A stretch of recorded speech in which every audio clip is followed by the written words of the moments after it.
Pues verás, sintiendo absolutamente la muerte de cualquier ser humano, y mucho más un ser humano en una huelga de hambre en una cárcel, que es algo terrible y terrorífico que no se desea a nadie, y que de alguna manera considero que el gobierno cubano debería haber hecho algo más para conseguir salvar la vida de esta persona, no haya hecho lo que haya hecho.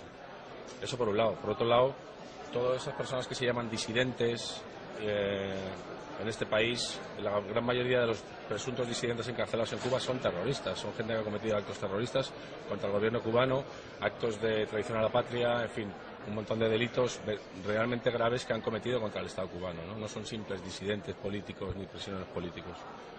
Y por otro lado, este señor, al que se llama disidente, no era nada más que un delincuente común, que ha sido forzado y manipulado por otras personas, parece ser, para ponerse en huelga de hambre y llegar hasta los extremos de dejarse la vida allí, ¿no?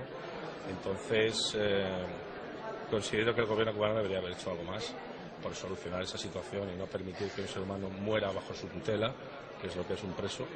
Pero por otro lado se manipula absolutamente todo lo que sucede en Cuba, ¿no? Y hay algo realmente pasmoso, que es que en este país y en Europa en general hay una especie de persecución obsesiva y paranoide contra el gobierno cubano, cuando a muy pocos kilómetros de la isla tenemos un gobierno como el colombiano, por ejemplo, que sí que viola continuamente los derechos humanos, en un país donde hay miles y miles y miles de muertos cada año por la violencia de los paramilitares y del propio gobierno, y sin embargo esos gobiernos son considerados absolutamente democráticos, ¿no? Considero que el Estado cubano, con sus miserias y sus grandezas, es un modelo a seguir en muchos aspectos, ¿no? Mucho más que muchos de los países que se llaman amigos de Europa, entre ellos, por ejemplo, Marruecos. Bueno, a mí me pasma que todavía no nos hayamos dado cuenta que la democracia y la paz no se consiguen con tanques y con marines y con soldados y con bombas, ¿no? Nos están engañando, nos están mintiendo continuamente, diciéndonos que esto es una guerra para salvaguardar la libertad, la dignidad de los afganos y de las mujeres afganas, que era uno de los objetivos teóricos, ¿no?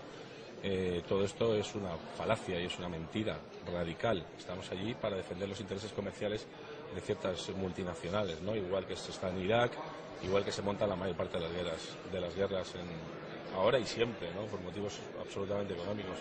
Entonces me parece una aberración que un Estado como España, que ha sido que se ha mantenido bastante al margen de los conflictos internacionales, ahora de repente se ponga a ir de la manita del Pentágono y a obedecer las órdenes del Pentágono y meternos en una guerra en Afganistán que ni nos va ni nos viene, ¿no? A mí me parece una aberración.